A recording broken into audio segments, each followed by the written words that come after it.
ngobrol, kita akan sama-sama berbicara atau ngobrolin lagi nih ya tentang WUPAH gitu ya, Weekend of Action Against Hunger ya. Teman-teman, tema kita minggu ini tanggal 18 November 2024 itu Sustainable Living, gaya hidup yang cukup untuk masa depan. Gaya hidup yang cukup untuk masa depan. Saya Eve akan mandu teman-teman sampai acara ini nanti selesai, tapi sebelumnya kita akan berdoa dulu dan kita akan mendengarkan kata sambutan dari Kak Margareta Siregar selaku APM Manajer Sintang. Untuk Kak Eta, kami persilahkan. Terima kasih, Noven. Shalom, selamat pagi Ibu Bapak, rekan-rekan sekalian. Syukur kepada Tuhan kita telah diberikan kesempatan kembali untuk berkumpul secara daring untuk memperjuangkan kehidupan yang aman dan sejahtera khususnya bagi generasi mendatang. Masih dalam rangkaian kampanye Enough, yaitu sebuah kampanye yang berfokus pada peningkatan gizi anak Indonesia. Melalui kegiatan kita hari ini, kami ingin mengajak Bapak, Ibu, rekan-rekan sekalian terlibat dalam gerakan dialog, doa, dan aksi bersama yang disebut The Weekend of Prayer and Action Against Hunger atau WOPAH, yang juga merupakan tujuan pembangunan berkelanjutan Zero Hunger. Hari ini Bapak Ibu merupakan rangkaian ketiga dari 4 rangkaian webinar series yang telah direncanakan dan seperti yang tadi Kak Eve sampaikan, tema hari ini Sustainable Living, gaya hidup yang cukup untuk masa depan. Kita akan sama-sama membahas topik yang sangat penting dan juga relevan baik dari sisi teologis maupun praktis tentang bagaimana kita bisa menjalani kehidupan hari ini yang dapat diwariskan secara berkelanjutan kepada generasi mendatang. Tema ini bukan hanya mengenai bagaimana kita menjaga alam, tetapi juga tentang bagaimana kita sebagai orang-orang yang percaya kepada Kristus bisa lebih peduli dan juga bertanggung jawab terhadap bumi yang Tuhan percayakan kepada kita. Hari ini dalam webinar ini kita akan mendengarkan kisah inspiratif dari para narasumber yang akan memberikan pemahaman teologis mengenai kelaparan fisik dan rohani serta bagaimana gereja juga dapat menjadi penata layan yang holistik dan juga transformatif. Dan kita juga akan diajak untuk mengenal gaya hidup yang berkelanjutan yang mungkin bisa kita adopsi dan juga kita aplikasikan di kehidupan kita sehari-hari sehingga kita satu dengan yang lainnya juga bisa berbagi nih mungkin praktek-praktek bagaimana kita bisa melakukan hal-hal yang ramah lingkungan dan juga bisa mendukung keberlanjutan bumi ini. Semoga melalui webinar hari ini kita dapat mendapatkan pengetahuan yang baru dan juga bisa terinspirasi dari kisah-kisah dari yang disampaikan oleh para narasumber dan juga pastinya harapannya setelah webinar ini kita juga termotivasi untuk boleh mengambil langkah-langkah nyata dalam kehidupan kita sehari-hari yang lebih ramah lingkungan. Mari bersatu untuk menciptakan masa depan yang lebih baik dan berkelanjutan untuk kita dan juga untuk generasi mendatang. Selamat mengikuti webinar Bapak Ibu, rekan-rekan semua. Semoga webinar kita ini boleh berjalan dengan baik dan juga memberi manfaat bagi kita semua. Dan saya izin untuk boleh membuka kegiatan hari ini dengan berdoa. Mari kita berdoa. Kami bersyukur kepada Tuhan yang boleh menyertai seluruh kehidupan kami. Terima kasih kalau Tuhan boleh memberikan kami kesempatan untuk kami boleh bersama-sama kembali eh, boleh mengikuti webinar series hari ini. Kiranya Tuhan memberkati setiap kami secara khusus untuk para narasumber yang akan eh, menyampaikan hal-hal yang boleh mendukung kami untuk coba boleh menerapkan kehidupan yang berkelanjutan yang baik bagi sehingga kami juga boleh membuat dunia ini, bumi ini menjadi lebih baik ke depannya. Berdoa juga untuk KFV yang akan memoderatori, kiranya boleh segala sesuatunya boleh berjalan dengan baik, termasuk setiap kami yang boleh menjadi pendengar dan juga boleh memberikan masukan, boleh berdiskusi, kiranya Tuhan memberkati supaya dalam webinar ini kami juga boleh mendapatkan manfaat dan kami juga boleh terinspirasi dan juga termotivasi untuk melakukan langkah-langkah praktis dalam kami menjaga hidup di dunia yang menjadi lebih baik ini ya Tuhan. Berdoa buat setiap koneksi yang digunakan baik oleh narasumber, moderator, bahkan setiap kami yang boleh menjadi peserta sehingga kami boleh mengikuti kegiatan webinar ini dengan baik. Terima kasih Tuhan, ini doa kami yang kami naikkan di dalam nama Tuhan Yesus kami berdoa. Terima kasih, amin. Terima kasih, Eve. Sorry, belum dibuka. Baik, terima kasih juga Kak Eta. Ya, buat teman-teman pasti udah nggak terlalu asing ya dengan Kak Eta ya.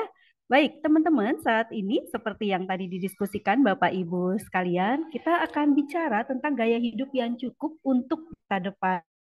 Jadi ini disebut bagian dari sustainable living gitu ya. Bagaimana kita akan melihat juga dari perspektif gereja, gimana gereja bisa memberikan makna teologis baik kelaparan fisik maupun kelaparan rohani, serta bagaimana gereja bisa merespon melalui pelayanan mereka yang holistik.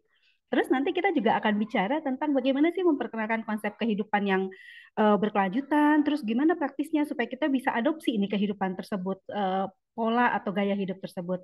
Lalu kita juga bisa diskusi tentang produk-produk dan praktek-praktek ramah lingkungan ya yang bisa kita lakukan sehari-hari.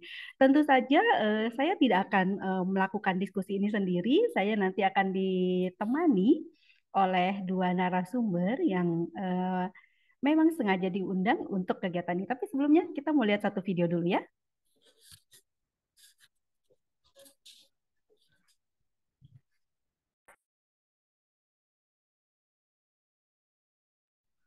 Teman-teman, apakah ada video? Baik.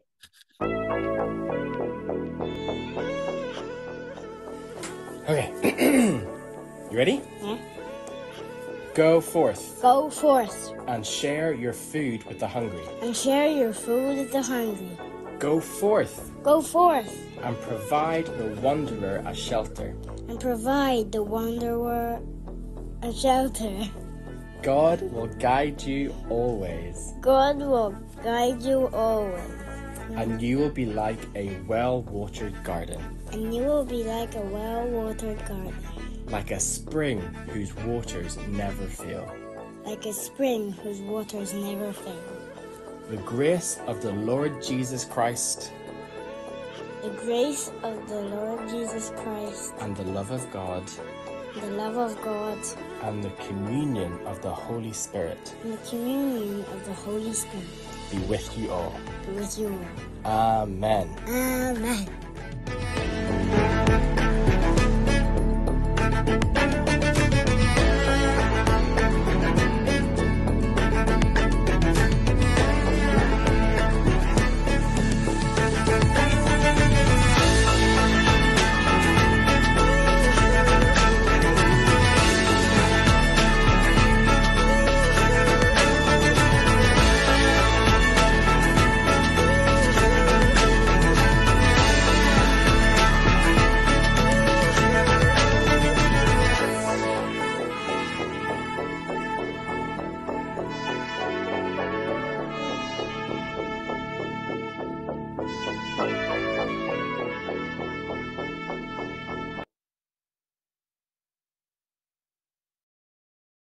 Baik, kami percaya seharusnya tidak ada kelaparan di abad 21 ini ya, tapi ternyata perubahan iklim, climate change, dan segala sesuatunya membuat kita harus menghadapi hal ini. Dalam minggu doa dan gerakan untuk bersama-sama memerangi kelaparan, kalau bahasa kerennya nih teman-teman bikinnya The Weekend of Prayer and Action Against Hunger atau WUPA. Kita akan diskusi, kita akan cari tahu apa yang bisa kita lakukan dalam kehidupan kita bergereja maupun kehidupan kita sehari-hari. Saat ini saya bersama dengan Bapak Pendeta Yaman Lauli. Selamat pagi menjelang siang, Pak Yaman. Halo Kak, selamat pagi, salam. Shalom, baik. Rekan-rekan semua, Bapak Pendeta Yaman Lauli adalah, koreksi kalau saya salah-salah sebut ya Pak ya, Bapak Pendeta adalah dari Gereja GMII, gitu ya, betul ya Pak ya, Gereja Misi Kak. Injili Indonesia yang berada di Sintang. Lalu satu lagi dari rekan-rekan kami spesialis, kami juga mengundang anak Agung, Murah Agung gitu ya, tapi saya kayaknya manggilnya Agung aja ya, Gung. Saya Iya, panggil Agung. Ya, Agung ini adalah spesialis kami terkait dengan perubahan iklim atau biasa kita kenal dengan climate change. Baik, bagaimana kabar pagi menjelang siang ini? baik, baik. Baik, Bapak Pendeta baik, Pak? Sehat Kak, sangat baik.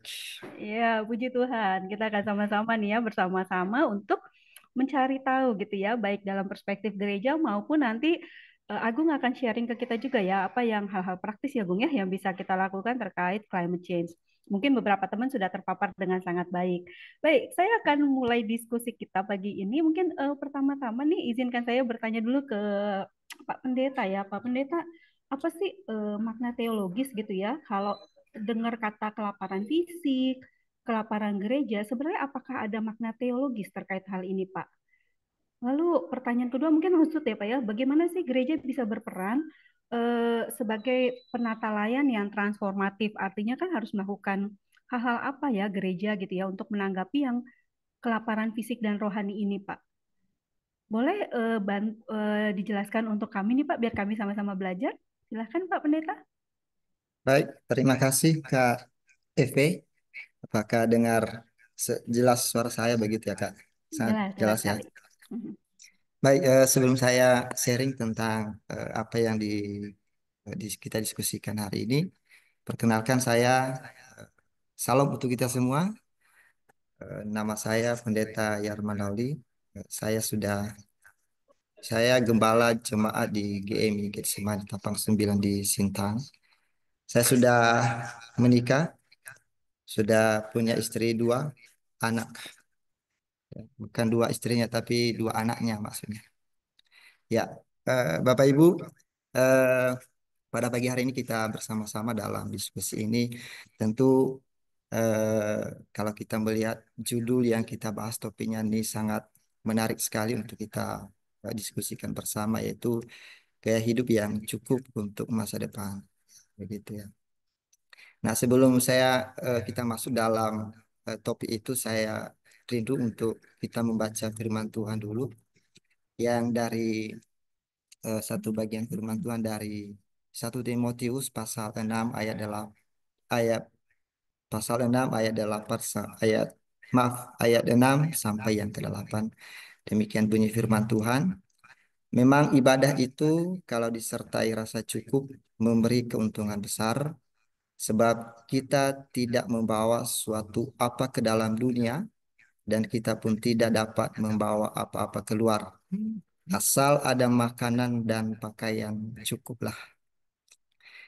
Bapak Ibu, ini yang akan mendasari kita dalam diskusi pagi hari ini bahwa berbicara tentang gaya hidup yang cukup, eh, Paulus mengajarkan kepada kita lebih khusus untuk mengingatkan Timotius dalam pelayanannya untuk senantiasa dia hidup dengan kecukupannya begitu ya, agar di dalam pelayanan yang dikerjakan oleh Timotius tidak hidup dalam kemewahan tetapi dengan rasa cukup begitu ya.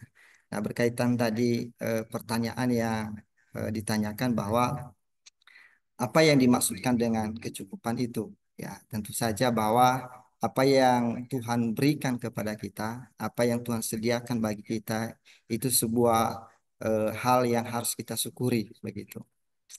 Nah, dari bagian firman Tuhan ini kita akan melihat bahwa tentu saja kalau berbicara cukup, manusia tidak akan pernah cukup ya. Begitu ya. Kalau kita melihat dari hal ini, ya masing-masing punya persepsi sih sebenarnya kalau bicara cukup ya.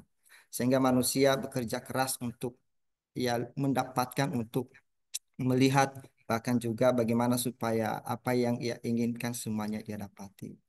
Nah, tetapi pada pagi hari ini kita diingatkan bahwa firman Tuhan, asal ada pakaian, asal ada makanan, itu sudah cukup. Nah, artinya bahwa makanan itu juga merupakan hal yang sangat penting, kebutuhan-kebutuhan dasar manusia ya, yang tidak boleh kita abaikan. Bagaimana dia bisa melanjutkan kehidupan, bagaimana dia bisa meraih masa depan kalau kehidupannya tidak makan bahkan tidak minum ya.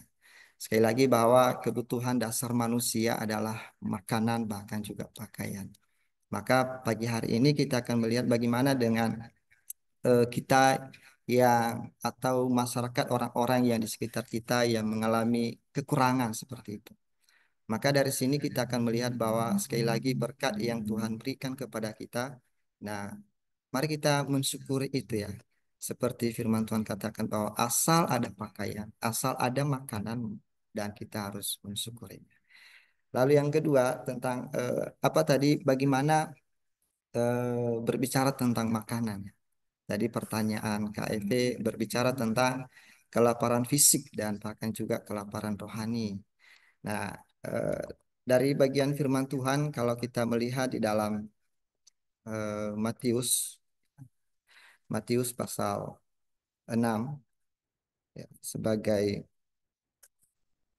Matius pasal 5, maaf, Matius pasal 5 ayat 6, kalau Tuhan Yesus mengajarkan kepada para murid bahwa berbahagialah orang yang lapar dan haus akan kebenaran, karena mereka akan dipuaskan. Berbahagialah orang yang lapar dan haus akan kebenaran, karena mereka akan dipuaskan. Nah, Bapak Ibu Saudara, tadi saya sudah katakan dari awal bahwa memang kita sebagai manusia eh, bekerja keras, berjuang supaya kebutuhan-kebutuhan dasar itu terpenuhi, baik makanan, minuman, bahkan juga kebutuhan-kebutuhan lain. Tapi Bapak Ibu jangan lupa bahwa apa yang disampaikan oleh Tuhan Yesus kepada para murid bahwa ketika ia berkhotbah di bukit, justru orang-orang yang berbahagia adalah orang-orang yang haus dan lapar. Nah, apa maksudnya di sini? Kehausan dan kelaparan yang dimaksudkan Tuhan. Apakah makanan, apakah minuman yang setiap saat kita konsumsi? Tentu saja Bapak Ibu bukan demikian. Ya. Yang dimaksudkan oleh Tuhan Yesus adalah bagaimana sebuah atau bagaimana kita memiliki sebuah kerinduan, memiliki sebuah hasrat, keinginan seperti ketika kita membutuhkan pakaian, membutuhkan makanan itu, demikian juga seharusnya kita mencari dengan hasrat yang kuat, dengan keinginan yang kuat untuk mencari makanan rohani yang sesungguhnya. Dan tentu kita bisa dapatkan itu hanya di dalam Tuhan, ya. Kebenaran itu sendiri. Kalau tadi saya melihat artinya adalah berbicara tentang kebenaran, ya. Haus akan kebenaran. Nah, bagus saudara, eh, orang-orang yang lapar dan haus akan kebenaran ini justru mereka akan dipuaskan. Nah, tentu ini yang menjadi sebuah diskusi kita nanti bagaimana orang-orang yang memang secara jasmani, ya, secara kebutuhan-kebutuhan yang berkekurangan. Apakah juga demikian mereka menikmati itu? Nah, tentu saja iya Bapak Ibu bahwa ketika mereka hidup di dalam Tuhan, hidup dalam kebenaran itu, maka justru ya mereka akan dipuaskan. Nah, sekarang yang kita perjuangkan adalah bagaimana saat ini kita masih hidup di dunia ini. Ya, kebutuhan-kebutuhan yang kita butuhkan saat ini. Ya, maka oleh karena itu Bapak Ibu ada 3 hal yang mau saya sharingkan bagi kita bahwa bagaimana kelaparan fisik dan kelaparan rohani ya yang mau kita capai pada kehidupan kita yang akan nanti berlanjut. Yang pertama tadi adalah bahwa kita harus memiliki sebuah kerinduan itu ya, memiliki sebuah keinginan hasrat ya untuk mencari Tuhan karena dialah sumbernya, dialah yang memberinya ya. Kalau dalam firman Tuhan katakan bahwa sudah menjadi ayat hafalan bagi kita bahwa carilah dahulu kerajaan Allah, maka semuanya akan ditambahkan kepadamu. Artinya apa? Bahwa mari kita mendahulukan Tuhan, ya, kebutuhan-kebutuhan yang mendasar ya bagi kita bahwa ya kita perjuangkan. Tetapi yang terlebih dahulu adalah kita mencari kerajaannya, kita mencari Tuhan itu sendiri supaya semuanya akan ditambahkan kepada kita. Mungkin itu dulu Kak Eve. Ya, tadi tadi saya masih penasaran sih Pak. Tadi kan Bapak bilang ada 3 tuh ya. Saya masih Ya. menunggu yang mau langsung apa nanti sekali satu-satu disampaikan gitu ya berarti ya Pak ya. Ya, memiliki kerinduan, kelaparan fisik atau rohani dibagi dalam tiga ya untuk pengantisipasinya tadi saya baru tadi Bapak jelaskan bahwa salah satunya adalah memiliki kerinduan atau keinginan atau hasrat untuk mencari Tuhan gitu ya Pak ya. Berarti masih ada 2 tips lagi nanti yang akan dibagi gitu kurang lebih ya Pak ya. Tapi yang pasti ketika bicara tentang kelaparan atau kelaparan secara teologis gitu ya, secara teologis tadi kalau pertanyaannya kita bicara tentang apa sih makna teologis dari kelaparan fisik dan kelaparan rohani. Ini koreksi kalau saya salah tangkap ya Pak ya. Berarti secara tidak langsung Bapak Pendeta ingin mengatakan bahwa bagaimana kita membutuhkan firman, bagaimana kita membutuhkan Tuhan, hampir sama dengan bagaimana kita membutuhkan makanan dan pakaian dalam kehidupan kita sehari-hari. Gitu ya Pak ya, kita tuh effort ya, teman-teman pasti lah ya, kita berusaha lah ya setiap hari. Minimal ada 9 bahan pokok mungkin di rumah gitu ya. Dan kebutuhan ini juga ketika bicara tentang kerohanian, minimal hal-hal dasar terkait keimanan kita juga kita upayakan untuk terpenuhi ya Pak ya. Bahkan kadang orang setengah mati cari cara supaya mereka punya beras di rumahnya. Kalau nggak ada beras, mereka cari jagung dan sebagainya untuk mengisi makanan ini. Betul, begitu kurang lebih ya Pak ya, Pak ya, Pak Pendeta ya. demikian. Ya, begitu Kak. Jadi eh, ya dalam kehidupan sehari-hari memang ya faktanya bahwa masyarakat atau orang-orang yang ada di luar sana ya bekerja keras untuk mendapatkan ya namanya kebutuhan-kebutuhan sehari-hari begitu ya. Nah, yang menjadi pertanyaan kita adalah bagaimana ketika kita juga berbicara kebutuhan yang mendasar itu, yaitu mengisi kerohanian kita begitu ya. Apakah juga sama begitu ya, ya eh, punya keinginan itu untuk mencarinya.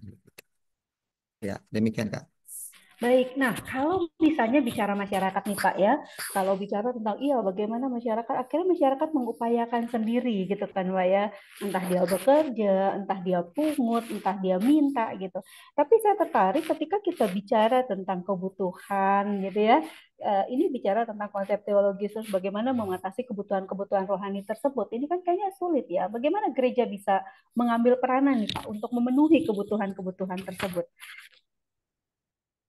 Baik Kak, tentu saja bahwa itu merupakan satu tugas kita semua begitu ya. Tidak hanya tokoh-tokoh agama, bahkan juga semua kita menjadi tugas kita bersama bagaimana supaya kebutuhan rohani jemaat atau umat atau masyarakat luas terpenuhi begitu ya.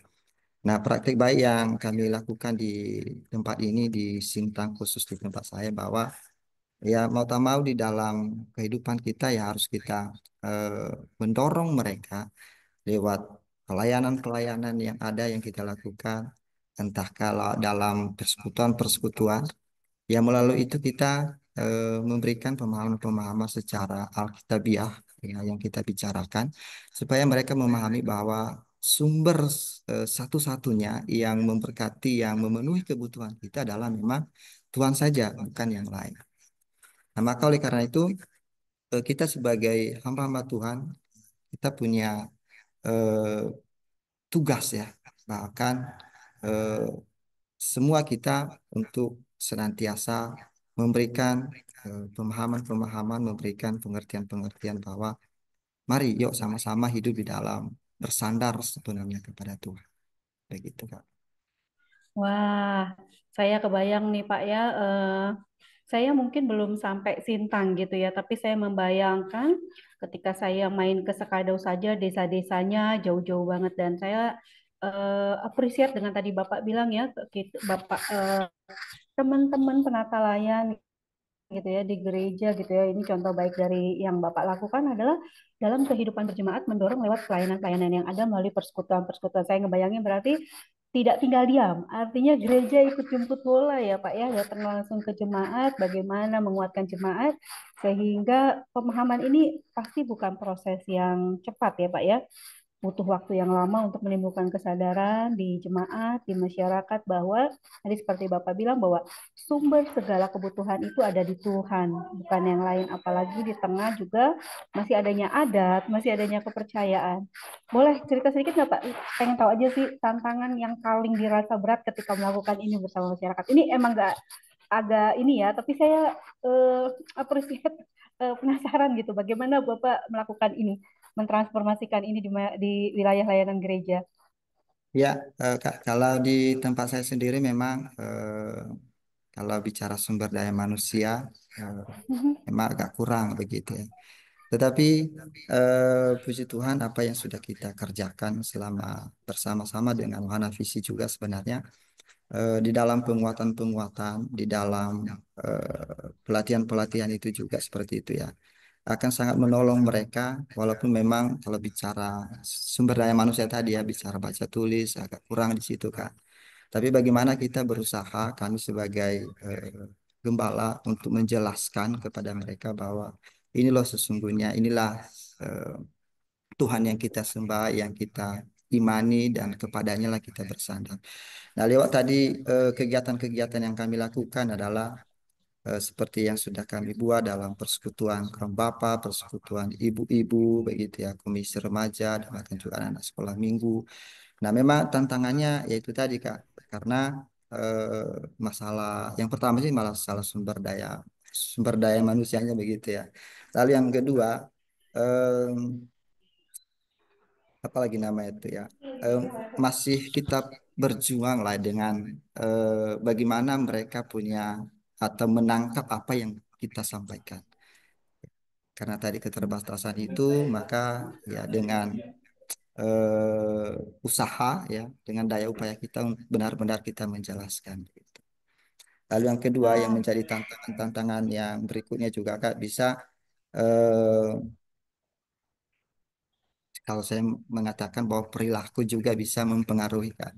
Ya, Ya, pergaulan-pergaulan ya, ya. anak-anak muda sehingga mempengaruhi akhirnya itu yang menjadi tantangan Kak untuk kita bisa menjangkau mereka. Ya, begitu. Baik, baik. Tapi terima kasih ya, Pak.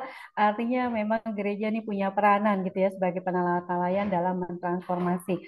Bahkan dalam konsep kemitraan pun berusaha melakukan ini. Saya boleh pindah sebentar nih ke Agung.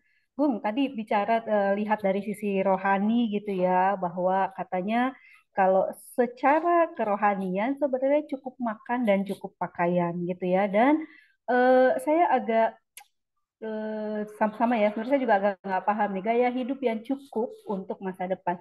Apa sih konsep dasarnya ya Gung dari kehidupan, konsep dasar dari sustainable living tuh kayak gimana gitu ya? Kalau bahasa Inggris kan sustainable living ya, tapi kalau kita bahasa Indonesia kan apa ya konsep dasar dari kehidupan yang berkelanjutan itu? Terus punya trik nggak sih gimana atau tips gitu ya, gimana supaya kita nih minimal dari kita dulu ya sebelum kita edukasi masyarakat, atau mungkin kalau kita mau langsung edukasi masyarakat, bagaimana kita bisa mulai implementasi itu di kehidupan kita sehari-hari? Boleh dikasih penjelasan dulu Bang? Ya, makasih Bu Eve. Sebelumnya salam kenal dulu dengan Pak Pendeta. Saya sudah ke Sintang tapi belum kenal Pak Pendeta. Ya, Kak Agung. Iya. Em, Mungkin eh, pertama, pertama mungkin saya ini ya, saya tuh kutip dari sustainable living itu seperti apa ya. Em, Kalau saya kutip dari plek-plek ya, dari UNEP namanya, kayak lembaga PBB untuk program lingkungan. Mereka itu menyebutkan bahwa gaya hidup berkelanjutan atau sustainable living itu dianggap sebagai cara hidup atau perilaku sosial yang fokus pada meminimalkan eh, aktivitas kita yang berdampak pada lingkungan. Apa namanya, mengurangi segala bentuk eh, konsekuensi aksi kita terhadap perusakan lingkungan, termasuk sudah termasuk sama iklim ya di dalamnya. Em, Kalau di negara kita kadang-kadang kan emang emang agak bias ya. Kita itu selalu dihadapkan pilihan apakah kita harus menjaga lingkungan atau kita harus eh, apa istilahnya eh, mengekstrak lingkungan gitu ya untuk kebutuhan ekonomi. Nah, di dalam sustainable living ini kita tuh mengedepankan keduanya berjalan berdampingan gitu sih. Dan itu sekarang diterapkan memang sudah di paling tidak di tingkatan pemerintah kita. Kita tuh sebenarnya sudah aware ya secara negara bahwa lingkungan itu tidak bisa, bahwa ekonomi itu tidak bisa tumbuh eh, apa namanya eh, tidak dibarengi dengan aksi sustainable living gitu. Nah, kalau dalam keseharian kita sebetulnya secara organisasi dulu ya, secara wahana visi kita dari 2021 eh, kita tuh sudah mengadopsi ya environmental stewardship dan di dalamnya kebetulan punya eh, konsep yang sama gitu. Kita itu secara organisasi diharapkan karena kita secara partnership itu menyadari ya kan bahasanya gitu ya menyadari bahwa setiap aksi yang kita lakukan intervensi yang kita lakukan itu paling tidak punya dampak terhadap lingkungan dan bagaimana kita merancang program untuk bisa mengurangi itu. Sebenarnya itu konsepnya. Nah, kalau kita secara pribadi, sebenarnya kalau melihat sustainable living itu adalah, kalau aku melihatnya kayak gini, Kak Evi dan teman-teman, em, bagaimana kita bisa menganggap bahwa sumber daya yang ada di sekitar kita itu terbatas, gitu. Jadi kita punya upaya untuk coba meminimalisir penggunaannya dan tidak apa ya istilahnya kayak tidak buang-buang gitu, tidak buang-buang atau tidak eh, apa istilahnya ya tidak memakai berlebihan. Itu yang disebut dengan sustainable living. Makanya sekarang tuh lagi gencar banget orang kayak mempromosikan bahan yang apa bisa dipakai berulang, terus kemudian eh, apa namanya ada produk-produk apa namanya yang dibuat dari emang material-material yang udah jadi limbah gitu misalnya. Nah, kalau misalnya aksi-aksi sederhana sebenarnya kalau aksi kompleksnya lumayan banyak ya, cuma kadang-kadang sustainable living ini tuh nggak bisa terukur secara langsung sih, Kak. Itu yang bikin kita sulit apa namanya? Sulit kayak buat apa sih saya melakukan itu gitu. Karena itu kan mereka eh, atau kita ya mungkin ya masih ada sebagian dari kita berpikir kalau saya pakai ini aja nggak ada masalah tuh gitu.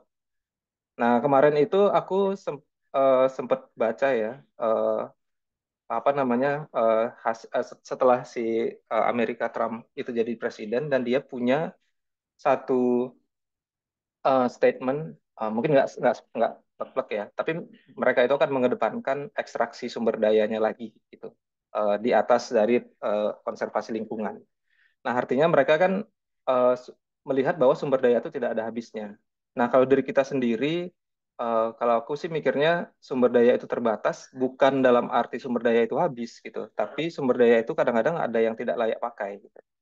Yang mana itu karena unsustainable living-nya kita juga gitu. Nah, kalau dari contoh untuk lebih memahami ya sebenarnya yang kita lakukan sehari-hari itu kadang-kadang juga udah dicap sebagai sustainable living, tapi kita nggak sadar. Atau misalnya teman-teman malah banyak yang nggak tahu sebenarnya kita harus ngapain gitu sustainable living itu. Nah, aku kalau melihat dari beberapa sumber dan beberapa pengalaman, sebenarnya sustainable living itu secara sederhana adalah, aku sih bisa membahasakannya kayak gini ya. Contohnya ya, cukuplah cukuplah menggunakan plastik kemasan sekali pakai. Kalau kita lihat nih misalnya, eh, ya kalau kita pakai plastik terus-terusan, nggak ada ruginya tuh, nggak ada ruginya buat orang lain dan lain sebagainya. Memang rantainya panjang banget kalau kita bicara kayak ruginya tuh di sebelah mana gitu. Kayak misalnya pakai air gitu, hematlah menggunakan air. Ya saya mandi mandi aja gitu, cuci aja airnya nggak dihemat segala macam, nggak ada yang rugi ini gitu kan. Tapi kadang-kadang kita tuh suka lupa kalau eh, apa pengguna sumber daya itu nggak cuma kita gitu. Atau ibaratnya kayak kita ada di satu ruangan yang sama gitu. Kita menghirup udara yang sama, menggunakan air yang sama, dan itu kan nggak bisa kelihatan nggak bisa kelihatan besok. Kita apa over extract misalnya sumber daya, kita nggak akan bisa ngeliat dampaknya besok, ibaratnya kayak gitu. Dan itu yang kadang-kadang bikin kita sulit uh, menginternalisasi ke diri sendiri paling tidak ya. Sustainable living itu uh, penting loh sebenarnya kita terapkan kayak gitu. Itu sih mungkin Kak Evi. Baik, thank you. Jadi kalau saya nggak salah nih, kalau kita bicara sustainable living atau hidup berkecukupan itu sebenarnya adanya kesadaran dulu ya. Kesadaran bahwa sumber daya ini semua ada limitnya, ada batasnya. Kurang lebih gitu ya, Gung ya? Ya betul. Oke, berarti bagaimana kita bisa raising awareness di masyarakat bahwa segala sesuatu yang kamu pakai itu ada batasannya. Lalu saya juga tadi kalau nggak salah tangkap nih teman-teman, kita bisa lihat ya bahwa cara hidup kita, perilaku sosial kita gitu ya, bisa meminimalkan aktivitas yang berdampak pada kerusakan lingkungan. Untungnya saya udah rajin bawa tumbler nih, Bung. Itu salah satu dari sustainable living nggak ya? Iya, kalau aku bilang sih iya ya. Sorry, kalau aku bilang sih iya itu salah satunya. Sebenarnya banyak hal yang bisa kita lakukan. Em, aku boleh lanjut ya. Ya, Eh, silakan silakan. Beberapa hari yang lalu, kayak pas weekend kemarin, salah satu teman di Sintang juga kebetulan tiba-tiba chat kayak, eh, aku punya, eh, aku mau melaporkan hal yang membanggakan nih, tadi gitu kan. Aku udah kaget nih, wih bikin apa nih, aku pikir gitu kan. Ternyata beliau ini tuh eh, berhasil ya, berhasil bikin ibu-ibu di situ tuh bawa apa namanya, eh, box, Tumbler. bukan Oh, bukan, box makan. box makan untuk mengganti Wow. foam kayak plastik kayak gitu. eh Sebenarnya apa Wow. ya? Misalnya kita lihat apa sih untungnya gitu kan? Nggak kelihatan hari itu memang gitu. Tapi coba teman-teman bayangkan kegiatan itu menghasilkan bilanglah 3 kilo plastik gitu. Terus kemudian dilakukan sekian kali dalam sebulan, sekian kali dalam setahun. Itu baru satu kelompok ya. Nah, itu teman-teman bayangkan bagaimana itu berjalan ke TPA yang kemudian nggak bisa diolah dan lain sebagainya. Dan itu menjadi dampak di generasi selanjutnya. Sekali lagi aku tekankan ya teman-teman, sustainable living ini tuh sasarannya tuh bukan kita sebenarnya, tapi generasi setelah kita gitu. Dan kalau itu nggak cukup menjadi motivasi, wah itu sih aku Ya. eh, agak ini ya, agak sedih ya maksudku. Aku udah kepikiran kayak anakku makan mikroplastik nggak ya? Aku selalu pikir kayak gitu. Anakku cukup air nggak ya gitu untuk dia kegiatan sehari-hari. Nah, dasar itu sebenarnya yang apa ya, yang bikin aku tuh kayak aku harus tanda kutip ya jualan eh, apa gaya hidup yang lebih ramah lingkungan gitu. Dengan sekali lagi eh, bukan untuk kita loh. Kita kan udah ada yang udah sepertiga abad, ada yang sudah setengah abad. Ya kita berharap sampai kapan sih gitu kan. Tapi anak-anak kecil tuh loh, yang sekarang aja kita udah ngeliat kerusakan lingkungan sekian rupa, yang mana kayak sumber dayanya juga kita terbatas ya, di bahkan se-Indonesia aja nggak merata ya sumber dayanya yang kita buat sehari-hari. Dan itu coba teman-teman pikirin ya, anak-anak kita tuh sekarang yang udah kering misalnya tambah kering lagi, sekarang yang udah basah misalnya tambah basah lagi, mereka mau hidup seperti apa. Dan itu yang kadang-kadang aku selalu tularkan ke teman-teman, kita melakukannya bukan untuk kita loh, untuk teman, untuk anak generasi selanjutnya. Itu sih mungkin Kak Evi. Baik, terima kasih. Nah, sekarang saya ke Pak Pendeta nih, Pak Pendeta. Tadi kita udah sama-sama dengar ya, bagaimana kita bisa melakukan mendukung gaya hidup berkelanjutan atau sustainable living ini. Ya. Kira-kira nih Pak, bagaimana ya peran Bapak? Saya bukan tokoh agama, saya suka nyaru-nyaru nih. Bagaimana ya Pak, peran pendeta atau mungkin vikaris, penata layan di gereja dalam meningkatkan kesadaran umat atau jemaat ya Pak untuk mendukung gaya hidup yang tadi udah disampaikan oleh Agung ini. Ya, Kak, ini peran kita semua, Kak, bukan hanya pendeta juga. Oh gitu. Tapi saya nanya khususnya untuk para tokoh agama Iya, sebetulnya. jadi iya memang yang pertama memang harus tadi Kak Agung juga bicara bagaimana kita menyadarkan ya, kesadaran itu kepada setiap umat atau kepada warga atau masyarakat. Terutama tadi memang pengelolaan sampah plastik itu. Kalau memang kita punya kerinduan bagaimana kehidupan selanjutnya, nah maka memang harus dimulai dari sekarang. Memang saya setuju tadi apa yang disampaikan Kak Agung bahwa itu kehidupan ini berkelanjutan begitu ya. Tidak tahu kapan kita matinya nanti, kapan kita dipanggil Tuhan, besok, sekarang atau besok. Tetapi kebutuhan ini adalah kebutuhan anak-anak masa depan begitu ya. Nah, peranan kita memang sangat berperan sekali di dalam sekali lagi bagaimana kita mengedukasi mereka, memberikan pemahaman pemahaman kepada mereka. Ya. Nah, memang salah satunya adalah contohnya tadi ya, biasanya kita di dalam gereja itu kalau ada acara-acara seperti itu ya, pasti minumannya adalah aqua gelas begitu ya, sudah pasti itu ya. Nah, memang ya dimulai dari kita sih ya, supaya bagaimana kita bisa eh, mengurangi pemakaian plastik itu ya. Seperti itu kan. Dan sekali lagi ini kita sebagai tokoh agama sekali lagi bahwa ya tugas kita bersama untuk menjaga bersama-sama untuk menjaga lingkungan, paling tidak lingkungan rumah kita, lingkungan di mana kita berada. Dan itu yang kita terus sampaikan kepada warga jemaat juga bahwa mari sama-sama untuk memperhatikan hal demikian. Ya, seperti itu, Kak. Oke. Wah, baik. Berarti ini paling dekat Natal nih, Pak ya. Berarti Natal nih kayaknya semua Iya. jemaat diwajibkan bawa tumbler nih. Natal tidak disediakan tidak pakai gelas gitu ya. Jadi tidak disediakan aqua gelas. Nanti gereja menyediakan aqua galon. Mungkin seperti itu ya Pak ya. Atau mungkin gereja Iya. menyediakan gelas. Nah, tapi nih Pak bicara tentang tadi gitu ya, tentang sustainable living atau bagaimana kita supaya gaya hidup berkelanjutan ini. Kalau di ajaran kita sendiri nih Pak bicara tentang kekristenan, apakah sebenarnya Tuhan sendiri memberikan kita tanggung jawab tentang semua ciptaannya ini ya dan tanggung jawab kita terhadap lingkungan. Apakah Tuhan memberikan mandat kepada manusia terkait ciptaannya ini gitu, terkait ciptaannya supaya kita bisa mempertanggungjawabkan yang tadi ya sustainable living atau hidup berkelanjutan tersebut. Ada nggak Pak di Kristen sendiri ajarannya sebetulnya Pak Ya, Pendeta? sudah sangat jelas itu Kak bahwa memang Tuhan memberikan kita mandat begitu ya. Supaya bagaimana kita mengelola bumi ini yang Tuhan ciptakan gitu ya. Nah, itu salah satu punya tanggung jawab untuk kita lakukan. Ada tanggung jawab yang harus kita kerjakan. Jadi dengan mandat yang Tuhan berikan tidak mungkin semena-mena kita saja melakukan itu, tapi kita punya tanggung jawab besar bagaimana kita bisa menjaga mengelola bumi ini. Memang Kak ini sharing sedikit faktanya memang di konteks Kalimantan memang ya di Sintang khususnya. Em, ada titik-titik memang dalam kehidupan sehari-hari masyarakat adalah penambang emas begitu ya. Nah itu memang kita berusaha memang bagaimana supaya mereka bisa mengelola dan tidak membuka lahan-lahan yang baru begitu ya. Jadi di Sintang ini ada titik-titik itu dan akhirnya kalau sudah ex tambang itu memang tidak ada lagi, kalau saya katakan tidak ada lagi kehidupan ya. Rumput atau pohon saja tidak tumbuh ya. Nah, memang ini salah satu memang dilema, Kak. Bagaimana kita memberikan pengertian. Di lain sisi bahwa itulah pekerjaan ya.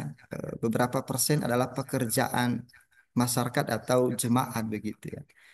Nah, ini memang kita dilematis memang. Nah, sekali lagi bahwa kita hadir di sana untuk memberikan pengertian kepada mereka bahwa ada anak cucu kita nanti yang membutuhkan, tidak hanya pada masa kita sekarang.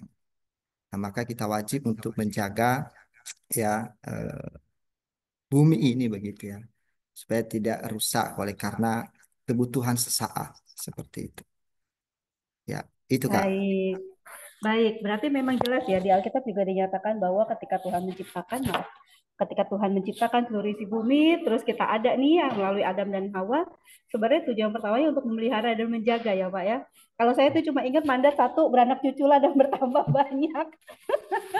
Hari ini kita semua dapat pemahaman baru lagi ya. Ada mandat juga tentang memelihara lingkungan kita sebagai bentuk pertanggungjawaban kita.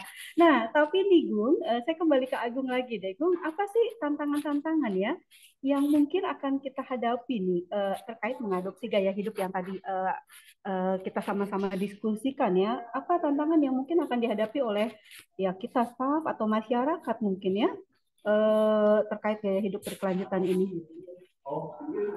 Ya, kalau aku sih melihatnya saat ini ya ada 3 tantangan.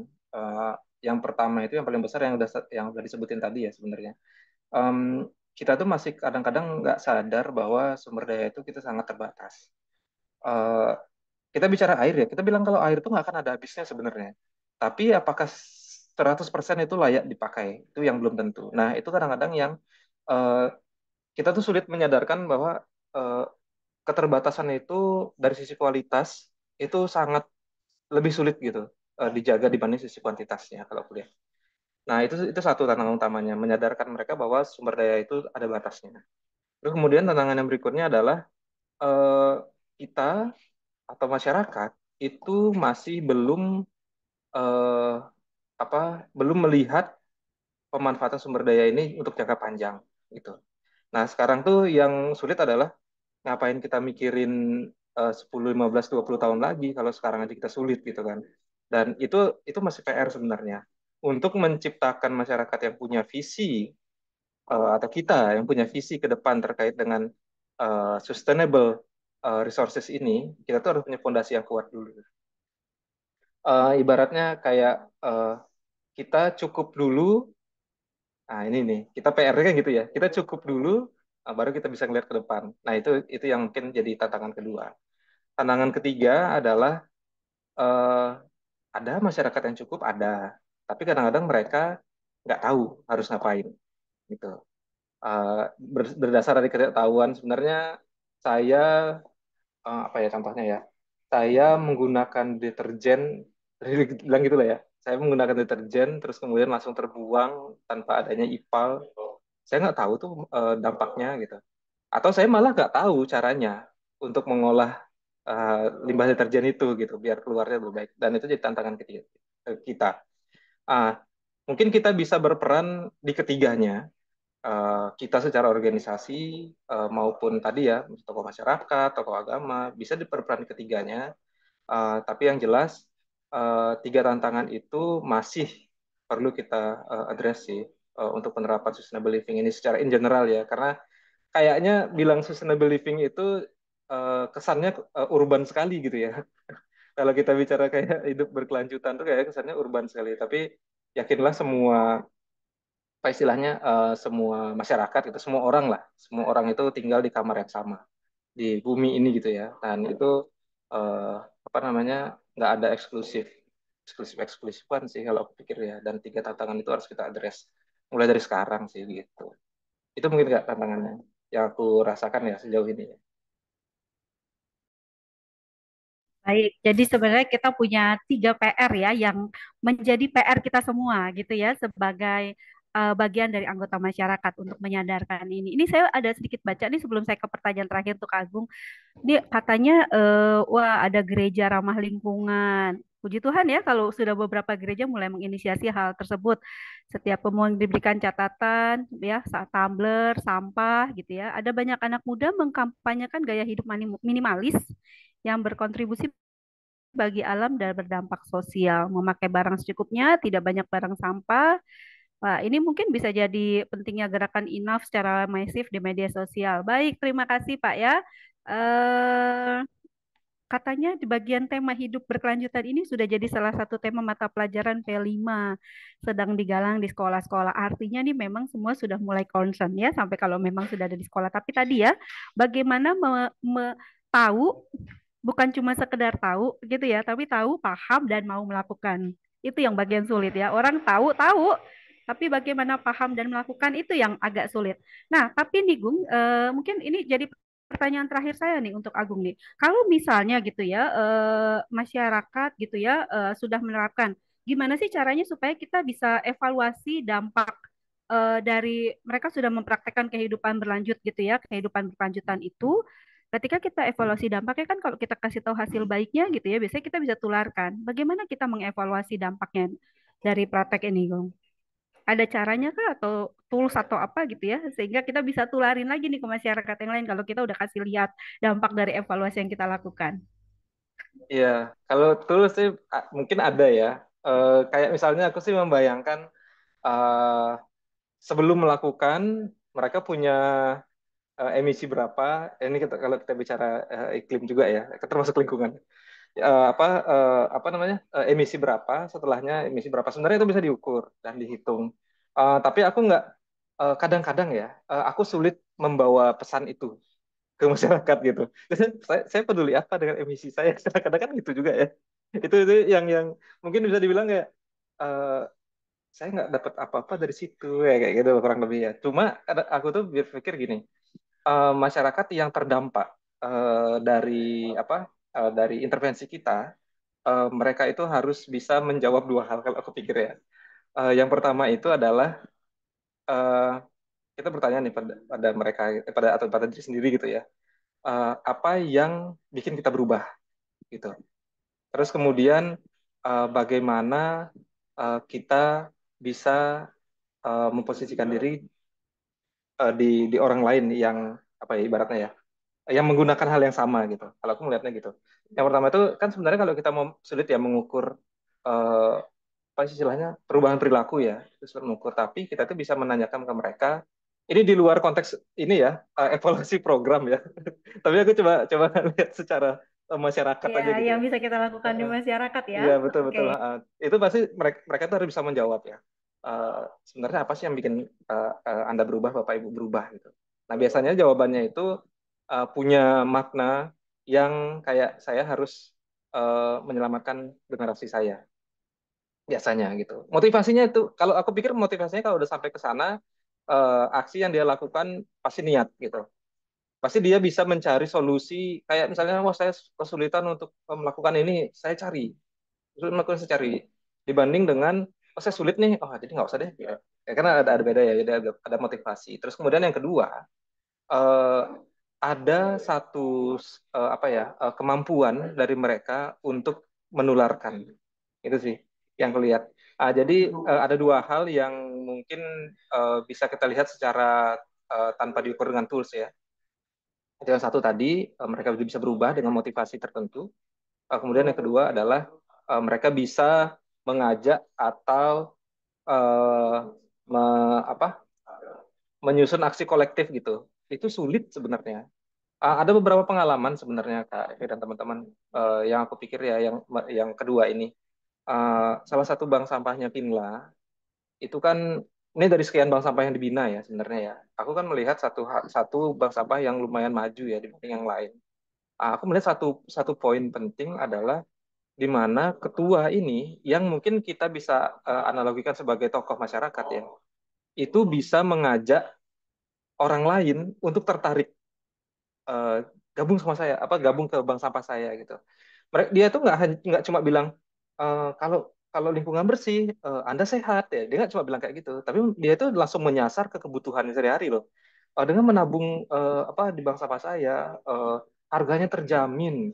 Nanti ada promo ini, nanti bisa dapat ini, bisa dapat itu. Jadi apa yang semangat untuk dia kan punya artinya dia udah punya motivasi dulu di dirinya. Artinya dia tularkan dan semangat dia tularkan itu benar-benar kayak saya tahu kebutuhan Anda atau saya mengerti Anda dan mengajak itu nggak mudah gitu. Menawarkan apa yang orang butuhkan yang sejalan akhirnya dengan visi yang dia bawa itu sulit banget dan dua hal itu aku pikir menjadi indikator yang baik ya. Sustainable living itu berjalan di satu kelompok atau di pribadi orang gitu. Itu mungkin kayak efek. Baik, berarti ini kalau kalau saya boleh menyingkat adalah tawarkan keuntungan yang akan didapat, gitu ya, melalui aksi ini. Tapi itu memang harus ada orang contoh langsung ya yang ngasih lihat ya, karena dia sudah bisa jadi kayak saksi nyata gitu ya, bahwa dia bisa melakukan ini dengan baik. Thank you loh Agung, juga Pak Pendeta ya, informasi dan hasil diskusinya. Tapi memang tadi ya dua dua tadi ya menanyakan dampaknya langsung ke masyarakat, apa yang membuat mereka berubah atau motivasi mereka, lalu melakukan aksi kolektif yang tentu saja tadi ya kalau Agung kasih contoh kalau mau mengajak atau menyusun aksi kolektif semakin baik kalau misalnya yang mengajak itu langsung masyarakat ke masyarakat. Tapi saya terpikir nih teman-teman di AP nih ya, kalau ada teman-teman di AP mungkin ini juga bisa jadi salah satu tantangan buat adik-adik kita melakukan di riset penelitian anaknya ya. Kenapa mereka misalnya nggak mau berubah atau kenapa mereka mau berubah terkait dampak kehidupan berkelanjutan ini ya, termasuk pengelolaan sampahnya juga. Ini baru tadi terpikir nih pas tadi ngobrol sama Agung tadi kasih informasi. Silakan teman-teman apa ini mungkin bisa di follow up ya jadi sesuatu yang menarik. Baik, terima kasih sekali lagi ya Agung dan Pak Yaman untuk boleh diskusi yang kita lakukan. Sesaat lagi kita juga akan lihat video bagaimana ini kalau nggak salah video dari Pak Yaman ya Pak ya, bagaimana melakukan hal baik, praktik baik di masyarakat di Sintang gitu ya Pak ya. Baik teman-teman sekali lagi, atau mungkin sebelum masuk ke video, Agung atau Pak Yaman mau menyampaikan pesan pesan untuk teman-teman kembali mengencourage menyemangati peserta pagi ini atau siang ini untuk sama-sama mau mengkampanyekan sustainable living ini atau hidup berkecukupan ini. Silakan mungkin Pak Pendeta dulu baru Agung satu dua pesan untuk Ya, baik, Kak. Tuhan sudah memberikan kita tanggung jawab dan memberikan mandat kepada kita.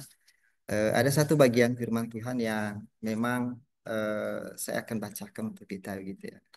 Di dalam Kejadian pasal 2 ayat 15 begitu Kak. Tuhan Allah mengambil manusia itu dan menempatkan dalam Taman Eden untuk mengusahakan dan memelihara taman itu. Nah, ini bagian yang sangat penting bahwa Tuhan juga memberikan atau menempatkan kita di bumi ini untuk apa? Untuk kita memeliharanya. Sehingga kita tidak semena-mena begitu ya. Bahkan juga kita harus merawat dan memeliharanya untuk kehidupan masa depan. Ya, itu saja Kak dari saya. baik. Terima kasih mengusahakan, mengupayakan dan memelihara. Silakan Agung.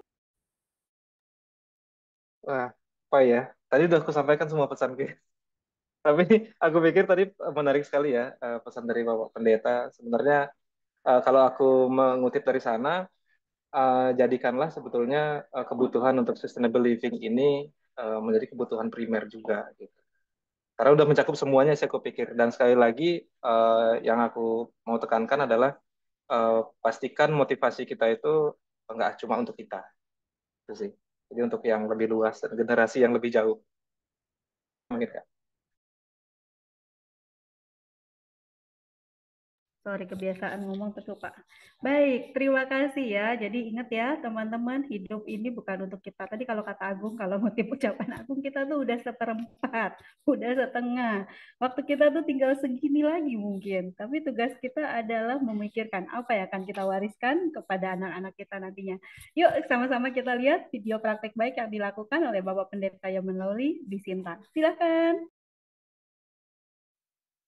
Salam Bapak Ibu sekalian, perkenalkan saya Pendeta Yarman Lauli dari Gereja Misi Injili Indonesia GMI Jemaat Getsemani di Sintang, Kalimantan Barat. Setiap anak dan keluarga harus menikmati makanan yang bergizi yang cukup untuk tumbuh kembangnya. Makanan juga memiliki peran spiritual yang penting dalam setiap perayaan ibadah dan meneguhkan hubungan kita dengan Tuhan. Kontribusi anak kecil yang memberikan 5 roti jelai dan 2 ikan menunjukkan pentingnya berbagi apa yang kita miliki dan makna dari setiap kontribusi seseorang tanpa memandang usia, jenis kelamin, atau status. Harapan kami sebagai tokoh agama kepada pemerintah tentu berharap pemerintah lebih memperhatikan kesejahteraan umat. Salah satunya dengan memastikan pemenuhan gizi seimbang. Saya rasa ini perlu ada dalam program pemerintah supaya warga terbantu dan anak-anak dapat tumbuh sehat dengan gizi yang cukup. Pemerintah juga bisa memulihkan lahan warga agar bisa dikelola menjadi sumber pangan sehari-hari. Pemerintah desa bisa mendorong inisiasi lumbung air dan pangan di desa dan kampung. Bahkan pemanfaatan dana desa untuk budidaya makanan berprotein seperti ayam, telur, maupun ikan air tawar. Jika dekat dengan laut, maka perlu pemanfaatan dana desa untuk penangkapan ikan sebagai konsumsi protein.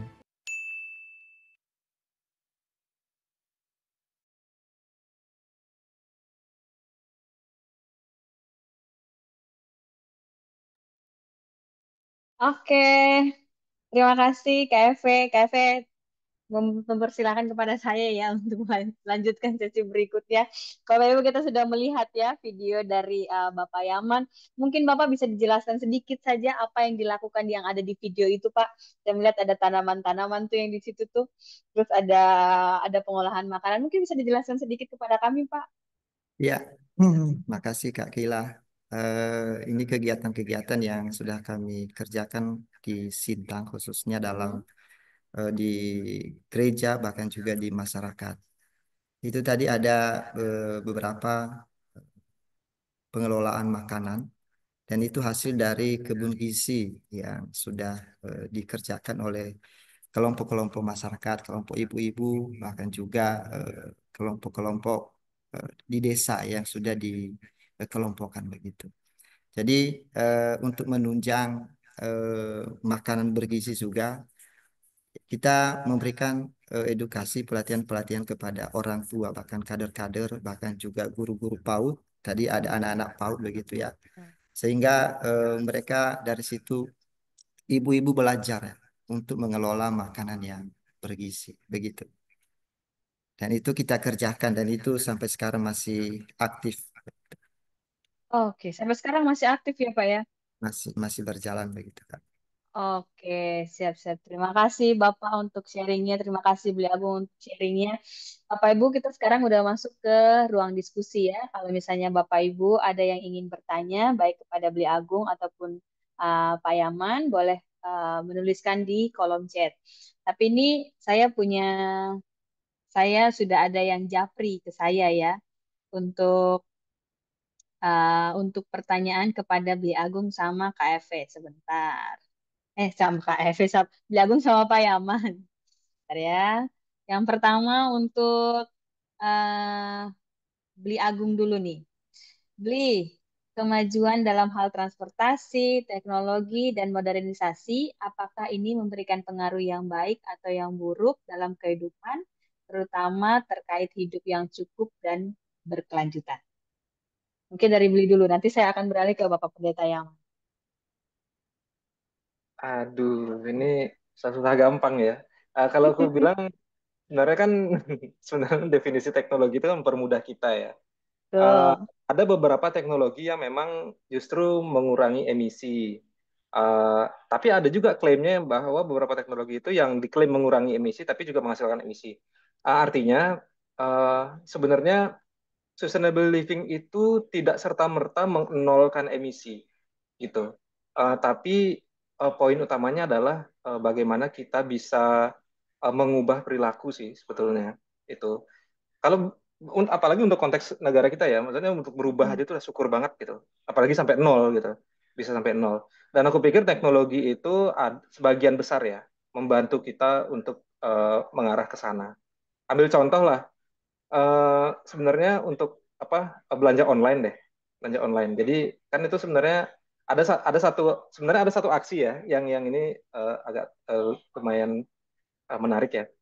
Kalau kita memilih toko belanja online Ya. itu eh, pilihlah yang paling dekat dengan kita gitu. Nah, ada yang bilang kayak gitu karena emisi yang dihasilkan pasti akan lebih sedikit dibanding dengan kita Oh, beli toko apa belanja yang tokonya di Manado misalnya, dibanding dengan oke. yang di Tangerang gitu ya misalnya kalau kita di Mm-mm. Jakarta dan Mm-mm. sekitarnya. Nah, itu salah satu aksi sebenarnya dan itu juga difasilitasi oleh teknologi kan. Artinya kita tidak perlu flight ke Manado, kita tidak perlu flight ke Semarang untuk. Betul.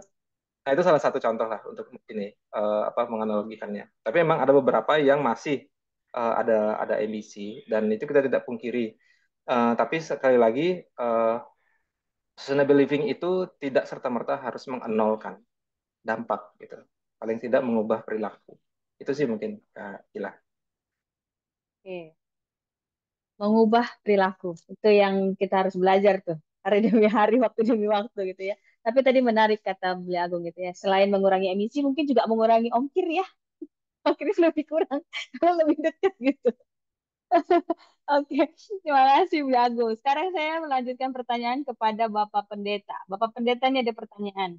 Ya. Bapak Pendeta, gaya hidup seperti apa yang Bapak lihat khususnya untuk generasi muda sekarang dalam konteks di wilayah Bapak? Apakah Bapak punya saran untuk gaya hidup yang pas buat anak muda, tapi juga peduli nih sama kebutuhan dari teman-teman yang berkekurangan di konteksnya Bapak? Eh, ya, kalau di tempat saya begitu ya Kak. Mhm. Memang kita terus berupaya ya, untuk bisa memberikan edukasi kepada anak-anak muda sekarang, khususnya begitu ya. Supaya nanti mereka merasa bahwa masa depan mereka loh ini eh, harus dijaga dan bahkan juga dimulai dari sekarang ini seperti itu ya. Nah, hal-hal yang kami lakukan di sini memang sem- selain tadi di dalam komisi-komisi, contoh di sekolah minggu ya, sekolah minggu bahkan juga di kebetulan kita ada pendidikan PAUD ya, pendidikan anak usia dini dan ya kita harus memulai pengajaran-pengajaran untuk bisa mereka ya, mencintai lingkungannya begitu ya. Contoh-contoh yang sederhana ketika ada sampah di situ dan lain sebagainya dan ya memang kita harus ajarkan kepada anak-anak sejak dari kecil, sejak dini. Bahkan juga tidak tertutup kemungkinan bahwa kita juga harus mengajarkan kepada ya yang usia-usia yang seperti kita ini begitu ya. Karena memang kadang-kadang yang usia seperti kita ini yang tidak peduli begitu. Justru ya usia-usia yang sudah dewasa ini akhirnya ada pembiaran begitu. Jadi di generasi muda ini saya secara khusus ya di lebih bergerak kepada remaja pemuda begitu ya. Ya saya memulainya dengan mari bekerja sama, mari kita turun ya untuk bisa memperhatikan lingkungan kita di mana kita berada. Begitu Kak. Mari bekerja sama ya Bapak Ibu, ini pekerjaan yang besar dan tidak bisa dilakukan oleh satu dua orang. Tapi mari bekerja sama Mas. Semua generasi kita bekerja sama di dalamnya. Tadi kata beliau juga mengubah perilaku. Dan itu juga pasti nggak mudah. Sekali lagi terima kasih banyak untuk beliau Agung dan Bapak Pendeta. Saya melihat ada di kolom chat ada quotes katanya yang didapat hari ini. Manusia diminta Tuhan untuk merawat bumi, bukan untuk memperlakukan bumi dengan semena-mena. Motivasi kita adalah untuk generasi masa depan. Mungkin selamat berkarya ya untuk teman-teman kita semua yang hari ini sudah mengikuti. Mungkin ada hal-hal baik yang bisa kita terapkan di kehidupan kita sehari-hari. Dimulai dari langkah-langkah kecil yang bisa saya lakukan, yang bisa Bapak Ibu lakukan. Saya percaya bahwa gak akan ada yang sia-sia gitu. Ingat bahwa kita mempersiapkan generasi kita ini. Terima kasih banyak Bapak Pendeta Yaman. Terima kasih banyak Beliau Agung buat hari ini. Kita sudah di ujung acara kita hari ini gitu ya. Tapi sebelumnya saya mau mengumumkan sesuatu kepada Bapak Ibu sekalian yang sudah hadir hari ini. Nah, sebelum saya mengumumkan hal itu, setelah pengumuman nanti saya akan meminta Bapak Ibu untuk membuka kamera, mempersiapkan diri, kita akan foto bersama. Setelah itu nanti kita akan doa tutup. Tapi sebelumnya izinkan saya untuk mengumumkan webinar series kita yang selanjutnya. Sekali lagi, webinar series ini sudah kita lakukan di tanggal 22 Oktober secara onsite, lalu kita masuk dengan online gitu ya. Kita online di tanggal 4 November, 13 November, dan yang ketiga hari ini ada di tanggal 18 November. Untuk selanjutnya kita akan melakukan webinar di tanggal